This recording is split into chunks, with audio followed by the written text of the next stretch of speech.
Bharatiya Janata party Narayankhed నియోజకవర్గ Bharatiya Janata party నుంచి ఈ నారాయణఖేడ్ నియోజకవర్గంలో నెలకొన్నటువంటి సమస్యల మీద సబ్ కలెక్టర్ గారికి వినతి పత్రం ఇవ్వడానికి వాళ్ళ సబ్ కలెక్టర్ ఆఫీస్కి రావడం జరిగింది. ముఖ్యంగా ఇక్కడ నారాయణఖేడ్ నియోజకవర్గంలో తెలంగాణ రాష్ట్రం ఏర్పడిన తర్వాత 10 సంవత్సరాలు బీఆర్ఎస్ ప్రభుత్వానికి ఇస్తే బంగారు తెలంగాణ బాటలో వాళ్ళు చేసింది ఏం లేదు. మరి వీళ్ళు అభివృద్ధి చేయట్లేదని ప్రజలందరూ కూడా ఇవాళ కాంగ్రెస్ ప్రభుత్వాన్ని మరో గద్దెనెక్కిస్తే కూడా వీళ్ళు కూడా తూతూ మంత్రంగా ఖాళీ పేపర్ స్టేట్మెంట్లకు పరిమితం అవుతారు.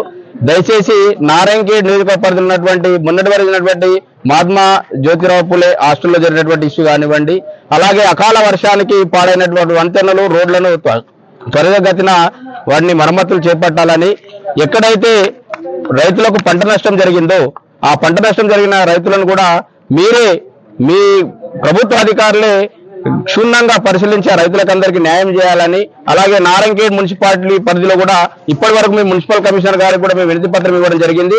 కానీ ఎక్కడ కూడా మరి వాళ్ళు అభివృద్ధి పేరిట ఎక్కడ కూడా కనీసము గ్రామాలలో కాలనీలు నడవడానికి రోడ్లు సరిగ్గా లేవు, సీసీ రోడ్లు లేవు. మరి వీటన్నిటిని కూడా మరి చెయ్యాలంటే మేము మెమరాండం ఇవ్వడం కూడా జరిగింది. దయచేసి మున్సిపాలిటీకి కోట్లాది రూపాయలు వచ్చినప్పుడు మరి ఆ కోట్లాది రూపాయలు ఎవరి జేబులలో పోతున్నది కూడా జనాలకు అర్థం కావట్లేదు. కాబట్టి వీటన్నిటిని కూడా మరి మార్చాలంటే రాబోయే స్థానిక ఎలక్షన్ లో భారతీయ జనతా పార్టీకి స్థానిక ఎలక్షన్ లో కూడా ప్రజలందరూ కూడా పబ్బం కడితే ఈ రెండు పార్టీలు ఎన్ని రోజులు చూసిరు. ఎందుకంటే తెలంగాణ రాష్ట్రం సాధించుకున్నది బంగారు తెలంగాణ మారాలని ఉద్యమం చేసి 1200 మంది బలిదానాల మీద వచ్చిన తెలంగాణ రాష్ట్రంలో మాయమాటలు చెప్పినటువంటి కేసీఆర్ కి మరి గద్దెదించారు. ఎందుకంటే వాళ్ళు కూడా మాయమంత్రంగా మాయమాటగా చెప్పి కుటుంబ పాలన చేసి అన్ని దోచుకున్నారు తెలంగాణ రాష్ట్రంలో. మరి కరెక్ట్ లేదని మరొకసారి కాంగ్రెస్ ప్రభుత్వానికి అవకాశం ఇవ్వాలని రేవంత్ రెడ్డిని ఇస్తే ఈ రేవంత్ రెడ్డి అయితే డైరెక్ట్ గా మా దగ్గర నిధులు లేవని చెప్పడం సిగ్గుసేటు. మరి స్థానికంగా ఉన్నటువంటి ప్రజాప్రతినిధులు మీరైతే ఇక్కడ చాలా సంవత్సరాల నుంచి ఇక్కడ మీరు ఉంటున్నారు, లోకల్లో సమస్యలు ఏంటని ఉన్నటువంటి ఎమ్మెల్యే గారికి కానీ ఎంపీ గారికి కానీ తెలుసు.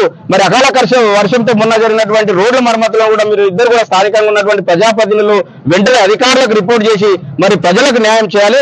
లేని పక్షాన ఇవాళ భారతీయ జనతా పార్టీ మా రథసారథి రాష్ట్ర రథసారథి రామచంద్రరావు గారి నాయకత్వంలో మరి జిల్లా రథసారథి గోదావరి అంజిరెడ్డి గారి రథసారథిలో మేమందరం కూడా అనేక ఉద్యమాలు చేపట్టడానికి సిద్ధంగా ఉన్నాం. కాబట్టి దయచేసి మేము ఇచ్చినటువంటి సబ్ కలెక్టర్ గారి వాళ్ళ లోకల్లో లేకపోవడంతో డిఓ గారికి మేము వినతి పత్రం ఇవ్వడం జరిగింది.